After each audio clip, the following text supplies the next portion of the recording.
Morning everyone. आज की video मेरी ड्रीम वीडियो होने वाली है, क्योंकि मैंने बहुत पहले मतलब साल 2 साल पहले सोचा था कि मैं इस तरह का वीडियो बनाऊंगा।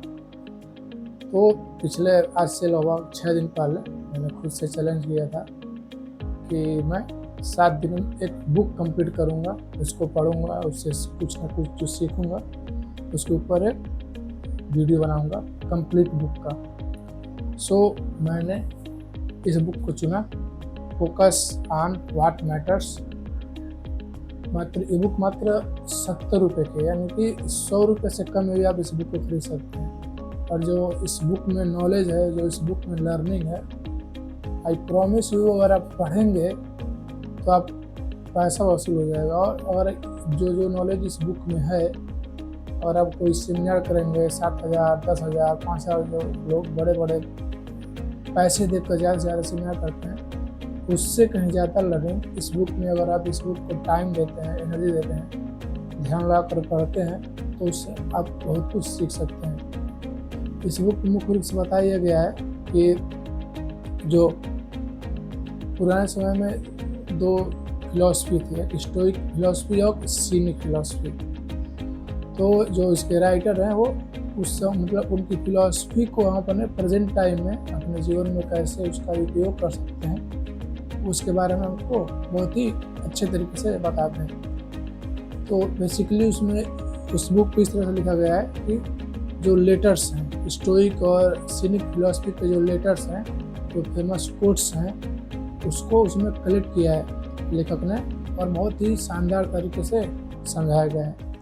तो इस वीडियो में हम लोग हर एक लेटर को डीपली समझेंगे। हर एक लेटर को मैंने हाईलाइट किया है, मैं उसका फ़ोटो लगा दूंगा, आप उसका स्क्रीनशॉट ले सकते हैं। हर एक लेटर को समझेंगे, उसकी की लर्निंग को समझेंगे, उसको कैसे अपने जीवन में लागू कर सकते हैं, इसको भी समझेंगे। और जब आप इस पूरे वीडियो को, ये वीडियो मुझसे बहुत लंबा होगा शायद, क्योंकि जब पूरा मैंने कंप्लीट बुक पढ़ा है, तो मैं जब कंप्लीट बुक का वीडियो बना लूँगा तभी इसको अपलोड करूँगा। तो वीडियो बहुत बड़ा होने वाला है। आपको डायरी, कलम और नोटबुक लेकर रखना चाहिए, और जो शानदार चीज़ें हैं उसको लिख लेना चाहिए। पहले लेटर को समझने का प्रयास करते हैं। पहला चैप्टर है, पहला लेटर है, इस चैप्टर का नाम है on knowing what you control. इस लेटर का मेन कोर है, इस लेटर का मेन लर्निंग है, जो स्टोइक फिलॉसफी और सीनिक फिलॉसफी की भी मेन लर्निंग है। उसमें बताते हैं लेखक राइटर कि what I learned from stoicism is that time is your most valuable resource. Stoic philosophy में बताती है कि पूरी दुनिया में जो सबसे वैल्यूएबल यानी सबसे कीमती जो रिसोर्स यानी कि संसाधन है, इसका हम बहुत ही बेहतरीन तरीके से उपयोग कर सकते हैं, वो है हम लोग का टाइम, हम लोग का समय। On knowing what you control बताते हैं कि हमें उन चीज़ों पर फोकस करना चाहिए जो हमारे कंट्रोल में हो। इस पूरे बुक में आप एक सेंटेंस को बार बार लेखक को दोहराते हुए पाएंगे, और सेंटेंस ये है कि मतलब जिस चीज़ पर हमारा कंट्रोल हो उस पर ही हमें ध्यान देना चाहिए, उस पर ही हमें अपनी टाइम, एनर्जी और मनी को लगाना चाहिए। जिस चीज़ को हम कंट्रोल नहीं कर सकते हैं उस पर टाइम, एनर्जी, मनी लगाने से कोई फ़ायदा नहीं है, कोई चेंज आने वाला नहीं है। और इंसान दुखी इसलिए होता है क्योंकि वो चीज़ें कंट्रोल करना चाहता है जो उसके कंट्रोल में नहीं हो सकती हैं। हर चीज़ें हमारे कंट्रोल में नहीं हो सकती हैं, और हम चाहते हैं कि हर चीज़ें मेरे कंट्रोल में हो, सब कुछ मेरे अनुसार चले, जबकि ऐसा कभी इन नेचर का नियम है। कभी भी किसी भी व्यक्ति के पास सारी चीज़ों को कंट्रोल करने की शक्ति नहीं होती है। तो स्टोइक और सीनिक फिलॉसफी की कोर लर्निंग है। Without accepting that we don't control most things in life, we can never have lasting happiness. Getting concerned with things outside of our control is a habit.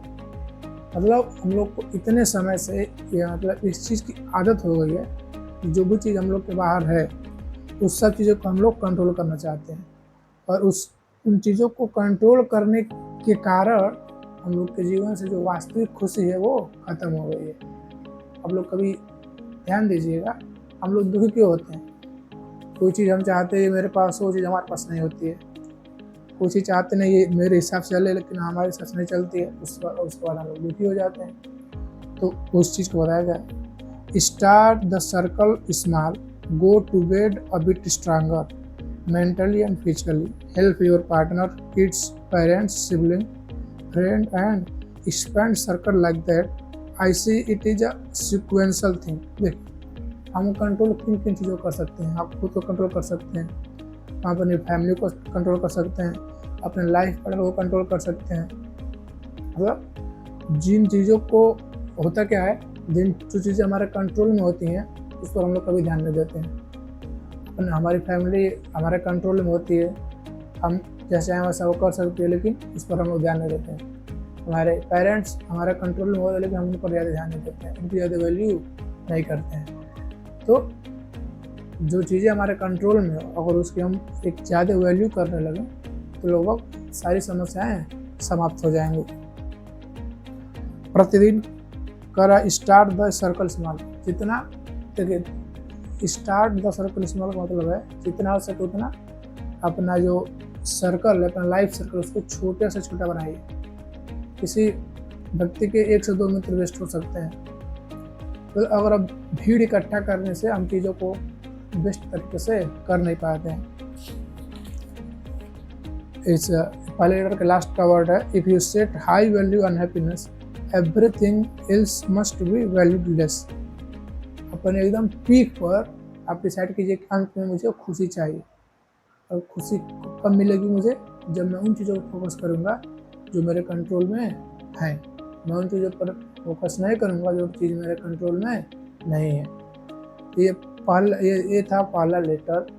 ये था, अब इस letter के main core learning ये है कि हमें उन चीज़ों पर फोकस करना चाहिए जो हमारे कंट्रोल में है, हमें उन चीज़ों पर फोकस नहीं करना चाहिए जो हमारे कंट्रोल में नहीं है। अब चलते हैं दूसरे लेटर। अब नेक्स्ट लेटर को समझने का प्रयास करते हैं। जो लेटर 2 है उसका नाम है अनमोटिवेटिंग योरसेल्फ, यानी कि खुद को मोटिवेट करना। तो ये भी एक प्रॉब्लम होती है कि हम लोग सेल्फ मोटिवेटेड हमेशा नहीं रह पाते हैं।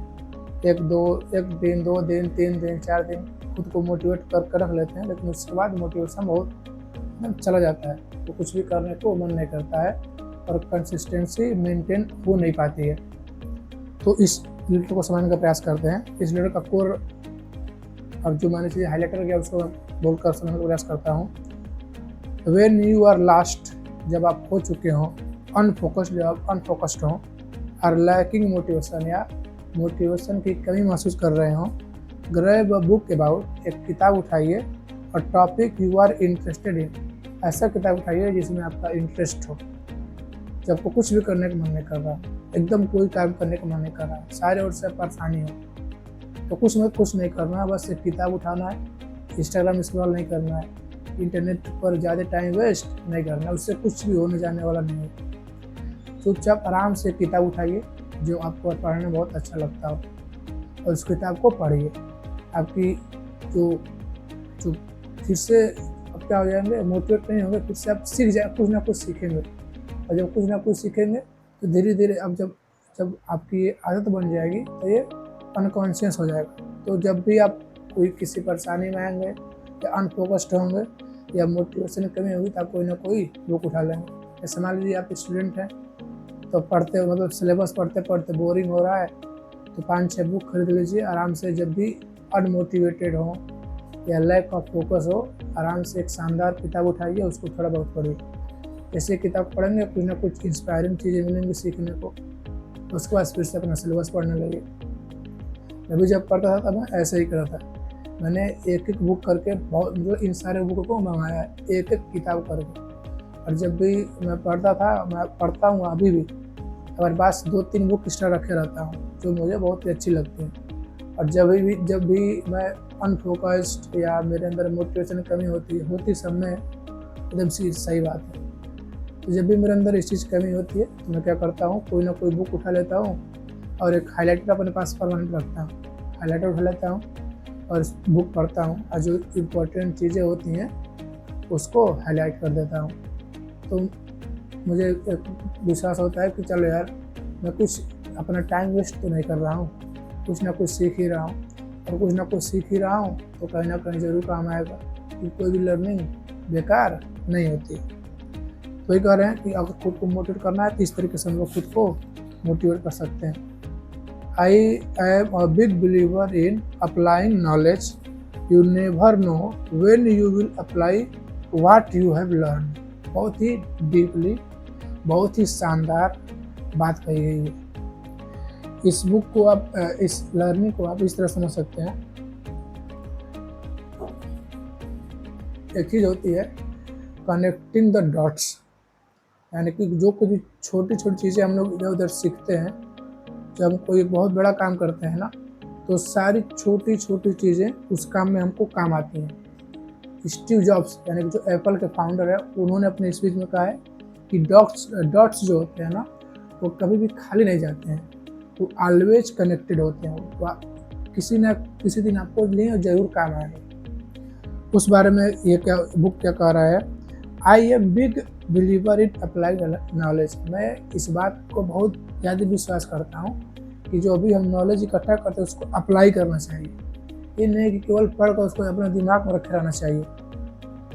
यू नेवर नो, आप कभी नहीं जानेंगे, when you will apply that what you have learn. आप यह कभी नहीं जानेंगे कि आपने जो सीखा था वो कब लागू हुआ। वो अपने आप लागू हो जाता है, हम लोग को याद करके लागू करना नहीं पड़ता है। जो हम लोग की लर्निंग होती है और हम उस लर्निंग को सीख लेते हैं, तो आज से कुछ टाइम बाद जब हम उस प्रॉब्लम में पढ़ते हैं जिसके लिए हमने वो लर्निंग सीखी थी, तो उस लर्निंग को हमें लागू नहीं करना पड़ता है, और लर्निंग इनडायरेक्टली हम लागू हो जाती है।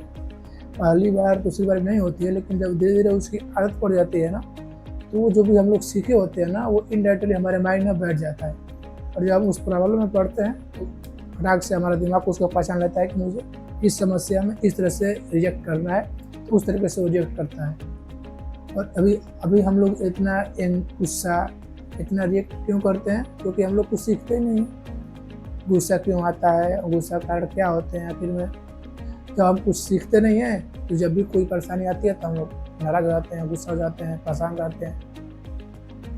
लर्निंग से ही लाइफ चेंज होती है, और किसी चीज़ से लाइफ चेंज नहीं होती है। और जो हम लोग लर्निंग को सीख रहे हैं, उस नॉलेज को अप्लाई करने पर ही लाइफ में चेंजिंग की शुरुआत होती है। और दूसरा चैप्टर, मतलब दूसरा लेटर ये था, व्हेन यू कीप लर्निंग, जो आप लगातार सीखते रहते हैं, you will never be unmotivated. जब भी आप लगातार सीखते रहेंगे, तब कभी भी ऐसा नहीं होगा आप अनमोटिवेटेड, हमेशा आप मोटिवेटेड रहेंगे।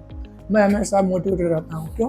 कि मैं डेली कुछ ना कुछ सीखते रहता हूँ, डेली कोई ना कोई किताब पढ़ते रहता हूँ। मेरा सिलेबस की पढ़ाई हो या ना हो, लेकिन मेरी लर्निंग डेली रहती है, चाहे वो संडे हो, चाहे सैटरडे हो, चाहे मंडे हो, कोई भी दिन हो। कोई भी ऐसा दिन नहीं बीतता है कि जो मैं कोई ना कोई किताब का एक पेज पढ़ूंगा, भले, लेकिन पढ़ूंगा जरूर, क्योंकि उससे मेरा दिन बन जाता है। When you keep learning, you will never unmotivated or longer than a future। अगर आप अनमोटिवेटेड होंगे भी ना, केवल अगर आप हमेशा सीखते रहेंगे, तो अगर आप अनमोटिवेटेड होंगे भी ना, तो केवल 1 से 2 दिन के लिए होंगे, उसके बाद फिर अपने ट्रैक पर आप आ जाएंगे। तो ये था लेटर, दूसरा लेटर स्टोइक फिलॉसफी का। इस लेटर का कोर लर्निंग ये है कि हमें हमेशा प्रयास करना चाहिए कि खुद से मोटिवेटेड हो। जब हम खुद से मोटिवेटेड होते हैं तो हमारा बहुत सारा टाइम, एनर्जी बच जाता है। उस चीज़ को हमें अपने काम पर लगाना चाहिए।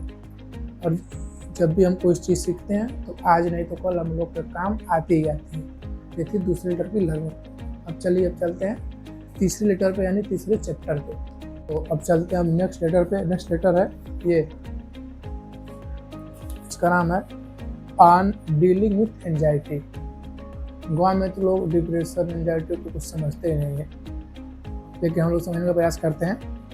जब भी हम कोई काम करते हैं, किसी जर्नी पर होते हैं, किसी गोल के पीछे चलते हैं, किसी गोल को पाना चाहते हैं, तो उस पाने की प्रक्रिया में हम लोगों को कभी कभी डिप्रेशन हो जाता है, कभी एंजाइटी हो जाती है, कभी करने का मन नहीं करता है। सो इस लेटर को समझने का प्रयास करते हैं। एपिक्यूटस, 2 लोग का नाम आएगा, एपिक्यूटस का और एक और है। तो इस एपिक्यूटस का एक कोट है, इसमें दिया है, if you want to make progress, अगर आप प्रोग्रेस बनाना चाहते हैं, start feeling anxious about thing. चीज़ें खराब होंगी इसके बारे में सोचना बंद कर दीजिए। अगर आप चाहते हैं कि मैं प्रोग्रेस करूं, हर दिन मैं कुछ ना कुछ बेटर बनूं, तो चीज़ें के बारे में नेगेटिव सोचना छोड़ दीजिए। जब नेगेटिव सोचते हैं ना तो हम लोग का माइंड नेगेटिव हो जाता है, और जब हम लोग का माइंड नेगेटिव हो जाता है ना तो अगर कोई अच्छा काम भी रहेगा ना तो उसको भी हम सही से कर नहीं पाते हैं। तो ये कह रहा है कि अगर भी कोई भी चीज़ हम लोग कर रहे हैं तो उसको हमेशा एक पॉजिटिव वे में सोच कर करना चाहिए कि हाँ ये हो सकता है, ये नहीं कि ये नहीं हो सकता है। इसका ध्यान रखें कि हाँ मैं ये करूँगा, अगर ये ख़राब हुआ तो इसका रिजल्ट ये हो सकता है, लेकिन तो उसके बारे में नेगेटिव सोच कर उसको नेगेटिव नहीं बनाना चाहिए। ये करने का प्रयास कर रहे हैं।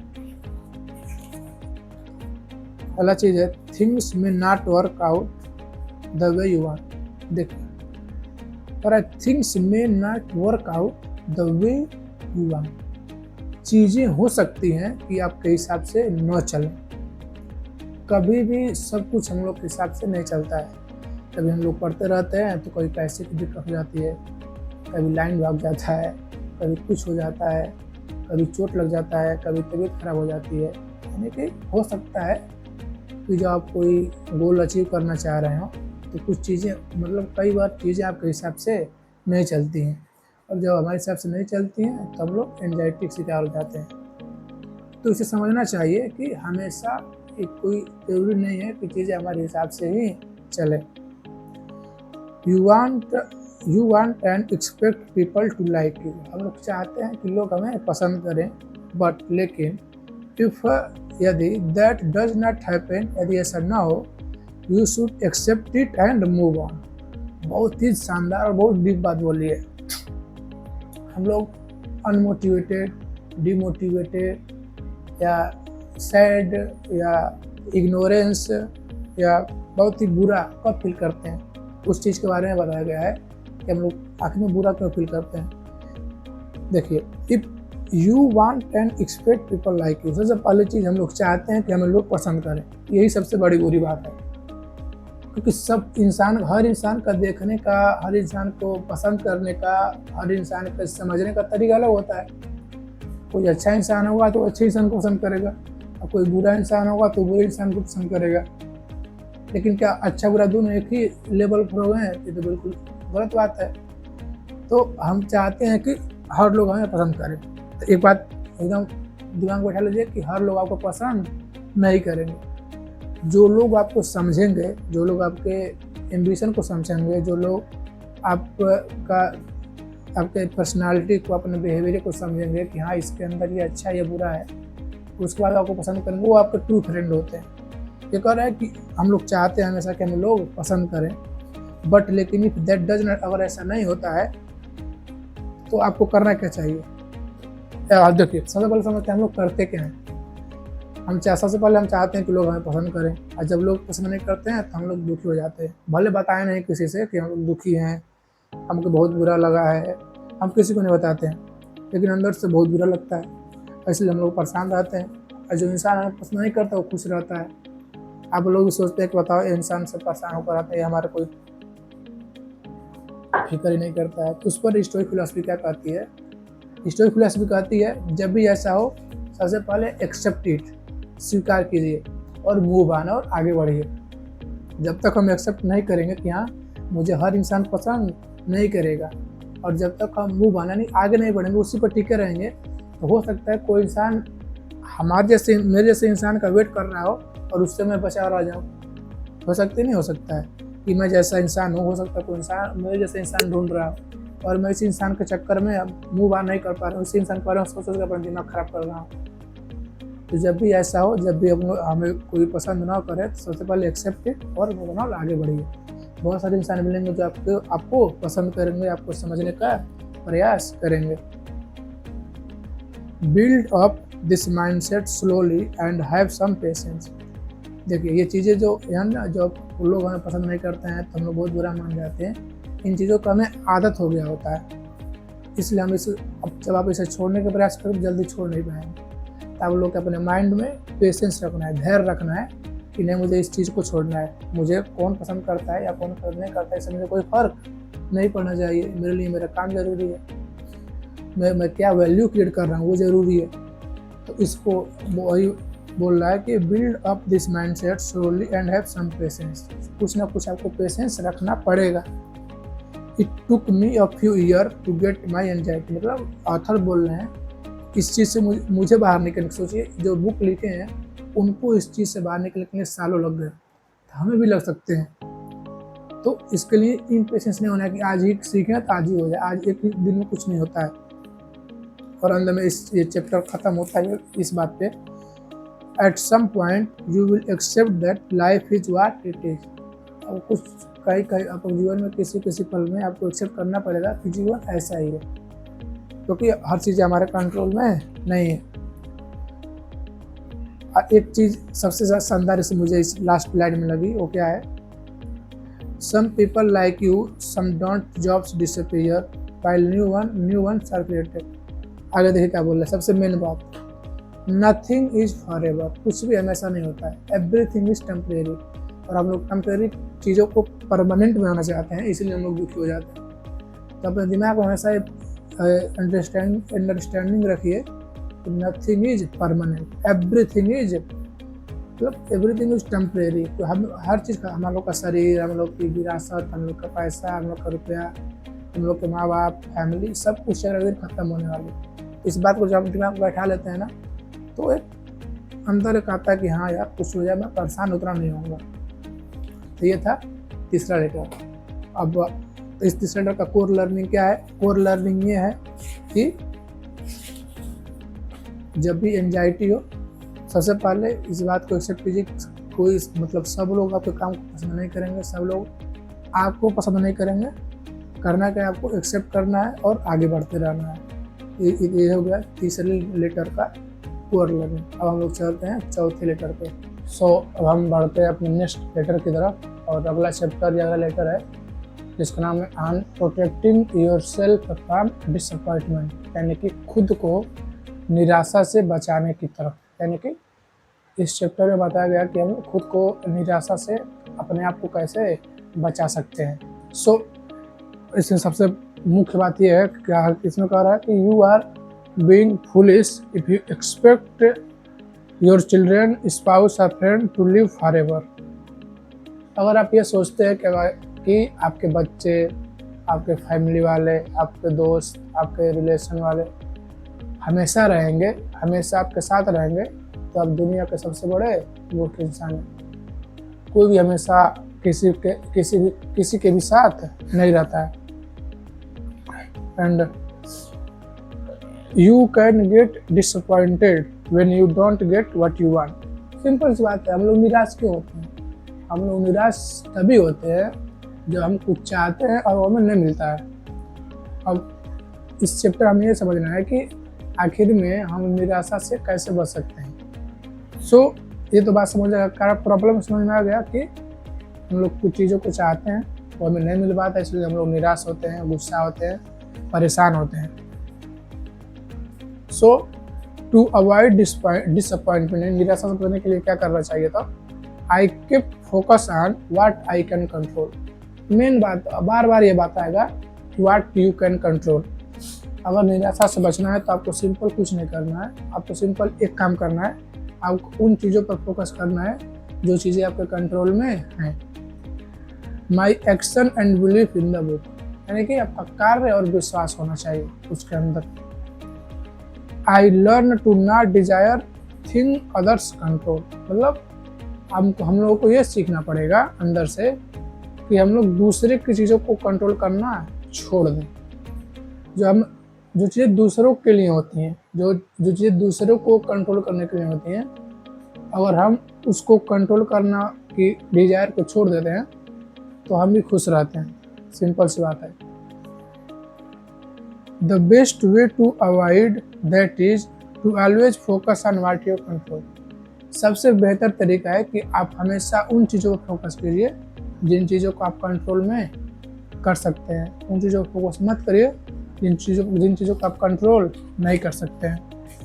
और लास्ट में बताया गया है कि ultimately stoicism challenge us to think about the long term impact of your action. सबसे बड़ी प्रॉब्लम प्रेजेंट टाइम में हम लोग की है कि हम लोग इंस्टेंट ग्रेटिफिकेशन यानी कि तुरंत करें तुरंत मज़ा मिल जाए, इससे हम लोग बन चुके हैं। सोशल मीडिया, इंटरनेट ने हमें आदत लगा दी है कि तुरंत करो तुरंत मज़ा पा जाओ, तुरंत एक्शन करो तुरंत रिवार्ड पा जाओ। इन चीज़ों ने हमारे जो दिमाग की लॉन्ग टर्म की थिंकिंग होती है ना, उसको बर्बाद कर दिया है, उसको इंड कर दिया है। और स्टोइकिज्म कहता है कि अगर आपके अंदर लॉन्ग टर्म की थिंकिंग नहीं बिल्ड हो रही है तो आप शॉर्ट टर्म की थिंकिंग में जिएंगे। शॉर्ट टर्म की थिंकिंग में जिएंगे तो इंस्टेंट ग्रेटिफिकेशन के लिए आप हमेशा तैयार रहेंगे।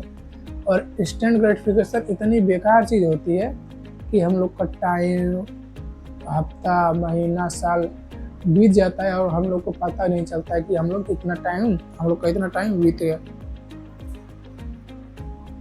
सो जब भी कोई काम कीजिए तो ये सोचिए कि इसका लॉन्ग टर्म में इम्पैक्ट क्या होगा।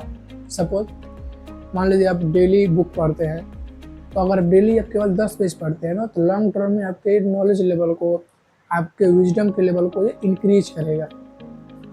वहीं आप डेली 1 घंटा स्क्रॉल करते हैं, मोबाइल चलाते हैं, फालतू चीज़ देखते हैं, तो डेली कलेक्ट होकर वो लॉन्ग टर्म में आपको इम्पैक्ट पड़ेगा। आपके हर चीज़ों में आपको निगेटिव रूप में वो क्या करेगा, ऐड करेगा। वो आपके लाइफ में निगेटिव इम्पैक्ट लाएगा।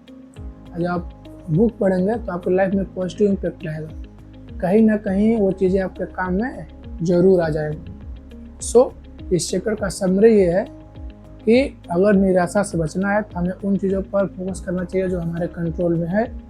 हमें उन चीज़ों पर फोकस नहीं करना चाहिए जो हमारे कंट्रोल में नहीं है। सबसे ज़रूरी बात है कि हमें शॉर्ट टर्म थिंकिंग यानी कि इंस्टेंट ग्रेटिफिकेशन को जितना हो सके उतना छोड़ना चाहिए और डिलेड ग्रेटिफिकेशन यानी कि लॉन्ग टर्म थिंकिंग के लिए अपने आप को, अपने कैरेक्टर को, अपने पर्सनालिटी को बिल्ड करना चाहिए। सो इस चैप्टर की समरी ये है। अब हम लोग बढ़ते हैं नेक्स्ट चैप्टर की ओर। सो नेक्स्ट चैप्टर है हम लोगों का लेटर 6 है, I am the cure for fear, यानी कि जो हम लोग के अंदर डर होता है उसका मेन कारण क्या होता है। तो इस चैप्टर को और इस लेटर को समझने का प्रयास करते हैं। सिंपल सी बात है कि हम लोग सारे इंसान लोग डरे हुए हैं। किसी का डर बाहर दिख जाता है, किसी का डर बाहर नहीं सो पाता है, लेकिन डर जरूर होता है हर किसी इंसान में। सो उस चीज़ के बारे में समझने का सबसे पहले प्रयास करते हैं कि उस प्रॉब्लम को समझने का प्रयास करते हैं। मेजॉरिटी, देखिए सिंपल सी बात, डर, majority of the thing we hope for will not come true. जितना हम अधिकतम चीज़ों को सोचते हैं कि ऐसा हो जाएगा, वैसा हो जाएगा, ये हो जाएगा, मुझे ये हो जाएगा, उसको वो हो जाएगा, उसमें से 90% चीज़ें कभी नहीं होती हैं। वो केवल हम लोग के दिमाग का इमेजिनेशन होता है फालतू का, वो चीज़ें कभी होती नहीं हैं। I don't want to have a specific type of hope because it only causes for fear। डर होता है, मतलब हम लोग के अंदर डर होता है जो हम लोग किसी चीज़ से आशा करते हैं। मान लीजिए किसी का आपने होप किया, आशा किया, और जब हमको लगता है कि चीज़ हमें नहीं मिलेगा तो हमारे अंदर डर बिल्ड होता है, यानी फियर बिल्ड होता है। तो स्टोइकिज्म कहती है कि आशा किसी से रखना ही नहीं है। I don't want to have a specific type of hope because it only causes for fear। आशा से ही डर उत्पन्न होता है।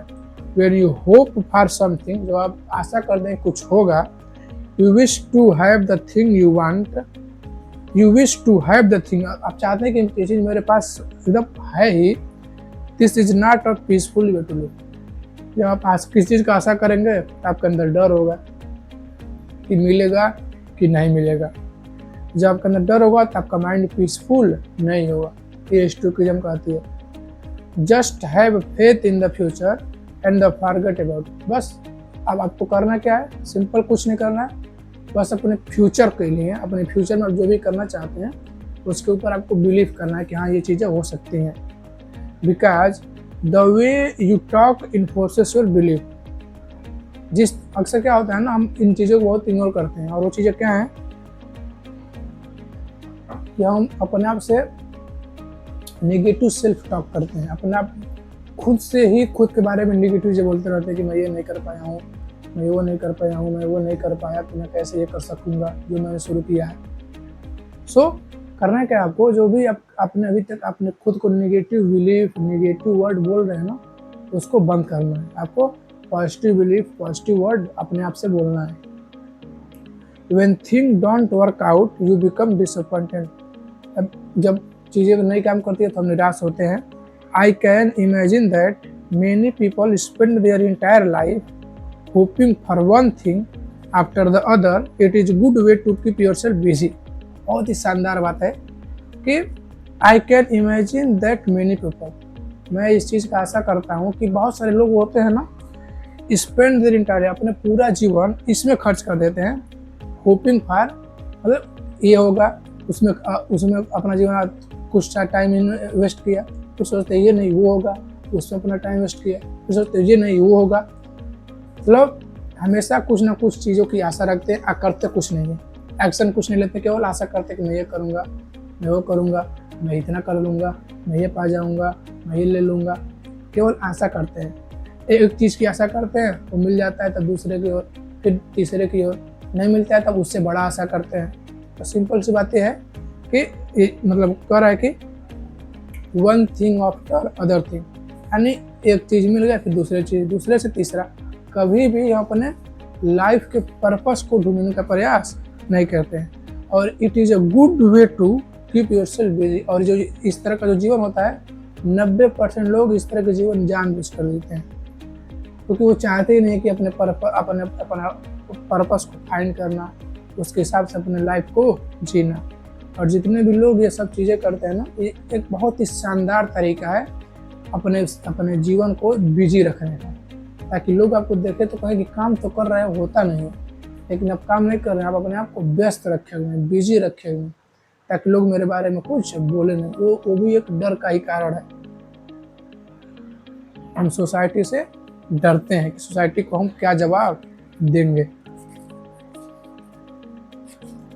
सो इस चैप्टर का मुख्य कोर है कि अगर आपके अंदर डर है तो डर को समझने का प्रयास कीजिए। डर को ख़त्म कैसे करेंगे? सिंपल, कुछ नहीं करना है कि अपने फ्यूचर पे, आने वाले फ्यूचर पे फेथ करना है, अपने आप से पॉजिटिव टॉक करना है, पॉजिटिव वर्ड बोलना है, और जितना हो सके उतना पॉसिबिलिटी की ओर ध्यान देना है। प्रिकॉशन और की ओर अपनाना है, लेकिन जितना हो सके उतना पॉसिबिलिटी की ओर ध्यान देना है। तो इस चैप्टर का ये समरी होगा। अब हम बढ़ते हैं नेक्स्ट चैप्टर की ओर। सो अगला लेटर है, उसका नाम है on giving yourself a break, यानी कि खुद को ब्रेक, मतलब खुद को कैसे ब्रेक देना चाहिए। यानी कि होता क्या है, हम लोग कुछ ना कुछ चीज़ हमेशा करते रहते हैं, उससे क्या होता है, हम लोग बोर हो जाते हैं हर एक चीज़ से करते करते। तो इस चैप्टर में स्टोइकिज्म यानी कि राइटर बताते हैं कि हम लोग को एक राइट वे में कब, मतलब किस टाइम में ब्रेक लेना चाहिए, ब्रेक क्यों लेना चाहिए, ब्रेक कैसे लें, ताकि उसके बाद हम लोग और एनर्जी के साथ अपने काम पर फोकस कर सकें। कैल न्यूपोर्ट की एक बुक है डीप वर्क, उस बुक को मेरे पास है वो बुक। उसमें वो बताते हैं कि जितने भी हाई सक्सेसफुल लोग होते हैं ना, वो ब्रेक भी लेते हैं ना, तो ब्रेक में भी वो कुछ ना कुछ अपने दिमाग को सिखाते रहते हैं। मतलब वो ब्रेक लेकर स्क्रॉल नहीं करेंगे, वो ब्रेक लेकर कुछ उल्टा सीधा काम नहीं करते हैं। तो ब्रेक लेंगे तो कुछ नया चीज़ सीखेंगे और कुछ नया चीज़ खेलेंगे, ताकि उन्हें कुछ ना कुछ उनके अंदर बिल्ड हो सके। सो अब इस चैप्टर में हम लोग आगे बढ़ते हैं कि हम लोग on the giving yourself a break. तो सबसे पहले मतलब सिनिक बोलते हैं इम्पोर्टेंस ऑफ। देखिए, जब हम ब्रेक नहीं लेते हैं ना, तो हम लोग, देखिए सिंपल बात, ब्रेक लेना क्यों जरूरी है। जब हम ब्रेक नहीं लेते हैं तो हम लोग के अंदर डिप्रेशन और एंगर एकदम कूट के भरा होता है। इसलिए आप लोग देखते होंगे अपने आपके आसपास जो हमेशा काम करता रहता है ना, वो हमेशा काम तो करता रहता है, लेकिन होता है बहुत गुस्से वाला, तो बहुत तेज गुस्सा आता है। क्यों? क्योंकि वो राइट ब्रेक नहीं लेता है। किस टाइम पर उसे ब्रेक लेना है वो नहीं समझता है, हमेशा काम करते रहता है, तो उसके अंदर सब गुस्सा भरा होता है। और देखते हैं तो गुस्सा किसी न किसी पर जरूर निकाल देता है। तो कहते हैं कि anger if not restrained is frequently more hurtful to worse than the injury that provoke it. Anger जो होता है ना, वो घाव से भी खतरनाक हर्ट करता है किसी इंसान को। आप किसी इंसान को मार दें उतना बुरा नहीं मानेगा, लेकिन आप किसी इंसान को गुस्सा कर देंगे ना तो बहुत बुरा मान जाएगा। This is not just emotionally true, there are physical implication too. और गुस्सा का एक और कारण भी है कि लोग फिजिकल एक्टिविटी भी बहुत कम करते हैं। Let be real, every time you got angry, जब कभी आप गुस्सा लगा है, जब कभी आप गुस्से हुए हैं, you are only harming yourself. इस बात को सीखने मुझे बहुत टाइम लग गया। पहले मैं बहुत ज़्यादा गुस्सा करता था, ठीक है। जब हम गुस्सा करते हैं ना तो हम लोग खुद का ही नुकसान करते हैं। अगर मान लीजिए हम अपने से ताकतवर इंसान के खिलाफ अगर हम गुस्सा कर रहे हैं तो ताकतवर इंसान कुछ कर नहीं पाएंगे। जो हम लोगों से पावरफुल होगा तो हम लोग खुद को हर्ट करेंगे। और जब हम अपने से कमज़ोर इंसान होगा हम लोगों से, हम उसको हर्ट करेंगे। और अधिकतर हम लोग गुस्सा किस वक्त करते हैं, जो हम लोग से बहुत पावरफुल होता है, लेकिन हम उसको बताते हैं नहीं कि गुस्से को बताएंगे तो निकाल दिए जाएंगे, मतलब उसके ग्रुप से निकाल दिए जाएंगे। जब कभी हम लोग गुस्सा करते हैं ना तो हम लोग खुद का ही नुकसान पहुंचाते हैं। The thing that make you angry are often less hurtful than the effect of anger on your body. बहुत शानदार बात समझने वाली है कि जिस चीज़ को लेकर हम लोग गुस्सा करते हैं ना उससे जितना प्रभाव नहीं पड़ता है, उससे ज़्यादा निगेटिव प्रभाव जब हम लोग गुस्सा करते हैं तो हम लोग यानी खुद के, जो इंसान गुस्सा करता है उसके बॉडी पर उससे ज़्यादा इफेक्ट पड़ता है। उसके बॉडी में निगेटिव वाइब्रेशन हो जाते हैं, और जिसके बॉडी में निगेटिव वाइब्रेशन होते हैं उसके आसपास पॉजिटिव लोग हो ही नहीं सकते, वो हमेशा निगेटिव लोगों के साथ ही रहेगा वो। So don't get angry with yourself, कभी भी खुद पर गुस्सा नहीं करना है। Instead of being yourself and being your own antagonist, be your own comedian. यानी कि गुस्सा करना छोड़ना है और खुद का मजाक उड़ाना है। सेल्फ कॉमेडी करना है, सेल्फ कॉमेडियन बनना है। कि ये चीज़ नहीं कर पाए तो खुद का मजाक उड़ा लीजिए। जब हम लोग गुस्सा करते हैं ना तो उससे ज़्यादा निगेटिव चीज़ें इफेक्ट होती हैं। क्या कर रहे हैं, अपने बिहेवियर को पहचानना है कि मुझे कब कब गुस्सा आता है। And instead of getting angry, और गुस्सा होने की जगह पे be aware of the shortness of life. ये हमेशा ध्यान रखिए कि लाइफ बहुत छोटी है, हर एक चीज़ आएगी और बीत जाएगी, कोई भी चीज़ परमानेंट नहीं होती है। Everything is temporary according to stoicism. Realize that most thing are not worth angry. मतलब हम लोग जिन भी चीज़ों पर गुस्सा होते हैं ना वो उतना लायक नहीं होती कि हम लोग उस पर गुस्सा हो, क्योंकि हम लोग गुस्सा हो जाते हैं। एंड इट ले a life will be better that, अगर हम लोग गुस्सा करना छोड़ दें हर चीज़ों पर तो हम लोग लाइफ बहुत ही आसान, बहुत ही शानदार, बहुत ही मस्त हो सकती है। ये चैप्टर यहीं पर ख़त्म हो जाता है। यानी कि इसका मतलब क्या है कि कोई भी काम कर रहे हैं तो राइट टाइम पर हम लोग को ब्रेक ले लेना चाहिए, टेक योरसेल्फ ब्रेक। और ब्रेक लेने के बाद खुद एकदम दुगने फोकस से काम करना चाहिए। ब्रेक नहीं लेंगे तो एंगर होगा, डिप्रेशन होगा, अपना गुस्सा किसी पर उतारेंगे, जो कि बहुत ही गलत है। एक टाइम पर हफ्ते में, महीने में 1-2 दिन का ब्रेक ले लेना चाहिए। अब हम लोग बढ़ते हैं नेक्स्ट लेटर पे। अब हम नेक्स्ट लेटर की ओर बढ़ते हैं। तो नेक्स्ट चैप्टर है on changing your mindset not your surrounding. पता क्या है, सब लोग यही बोलते हैं कि आप अपने सराउंडिंग को, अपने एनवायरनमेंट को बदल देंगे तो आपका लाइफ चेंज हो जाएगा। होता भी है, लेकिन थोड़ा हम इसको और डीपली समझने का प्रयास करते हैं। हम लोग बिना अपने सराउंडिंग, बिना अपने एनवायरनमेंट को चेंज किए भी हम लोग अपने आप को चेंज कर सकते हैं और बहुत ही बेहतर तरीके से कर सकते हैं। इस चैप्टर को समझने का प्रयास करते हैं। एक चीज़ होता है माइंडसेट, हम लोग डायरेक्शन, हम लोग किस तरीके से सोचते हैं। You should change your attitude not your surrounding. हम चीज़ों को कैसे देखते हैं, हमें इसको बदलने की ज़रूरत है। हमें अपने इन्वायरमेंट, हमें अपने सराउंडिंग को बदलने की ज़रूरत नहीं है। How we think any problem, हम चीज़ों को कैसे देखते हैं, अगर हमारा किसी चीज़ को देखने के प्रति एटीट्यूड क्या है, उससे चेंज आता है। हम लोग अपने सराउंडिंग को चाहे कितने भी चेंज कर लें, अगर हम लोग का एटीट्यूड राइट नहीं है तो रिजल्ट राइट नहीं आएगा, सिंपल सी बात है। We think that the problem lies in our surrounding, हम लोग को ऐसा लगता है कि जो समस्याएं हैं ना वो हमारे वातावरण में है, but the problem is actually our mindset, लेकिन जो समस्या वो हम लोग का माइंडसेट में है, हम लोग को दिमाग के सोचने के तरीके में है। आई रियलाइज, मतलब मैं महसूस किया, आई एम ब्लेमिंग माई सराउंडिंग। 90% लोग ऐसा करते हैं, अपने आसपास के लोग को ब्लेम करते हैं अपने कमी को छुपाने के लिए, अपने काम ना करने की जो इच्छा होती है उसको छुपाने के लिए कहते हैं मेरे आसपास कोई दोस्त ही नहीं है तो मैं कैसे इंग्लिश सीख सकता हूँ, मेरे पास कोई किताब नहीं है तो मैं कैसे किताब पढ़ सकता हूँ, मेरे घर वाले पैसे नहीं तो मैं कैसे पढ़ सकता हूँ। मतलब always blaming other, self blame कभी नहीं करता है वो इंसान। यानी कि हम लोग 90% लोग दूसरों को ब्लेम करते रहते हैं, ये नहीं है, वो नहीं है, ये नहीं है, खुद को कभी खुद के अंदर कभी झांकते नहीं कि मैं क्या क्या कर सकता हूँ। उनका माइंडसेट यानी कि उनका एटीट्यूड सही नहीं होता है, यानी कि प्रॉब्लम एक्चुअली हमारे माइंडसेट में है। I realize I am blaming my surrounding, all you need to do is change the way you look at the thing. सब बात मिलाकर एक बात करना क्या है कि हम लोगों को चीज़ों को कैसे देखते हैं, उस देखने के तरीके को चेंज करना है।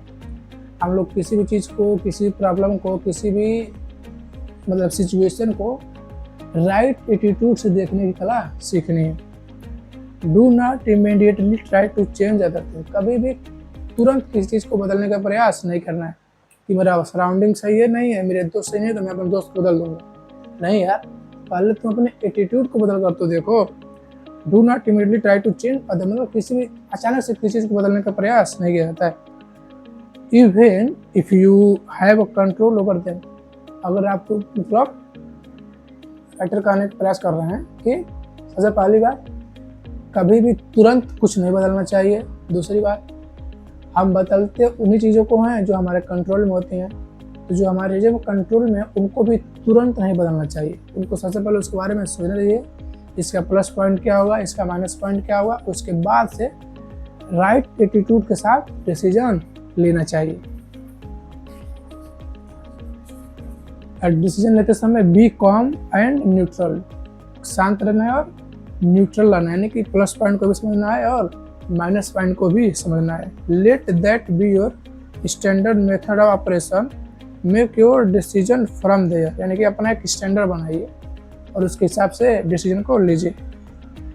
और मुख्य बात है कि अगर हम लोग अपना माइंडसेट चेंज कर सकते हैं, चेंज कर दिए जिस दिन, उस दिन एवरी प्रॉब्लम है, मतलब सारी वो 80% समस्याएं हैं ना वो खत्म हो जाती हैं। बहुत सारे लोगों के पास सब कुछ होते हुए वो कुछ नहीं कर पाते हैं, क्यों? क्योंकि उनका माइंडसेट नहीं होता, उनके अंदर राइट एटीट्यूड नहीं होता है।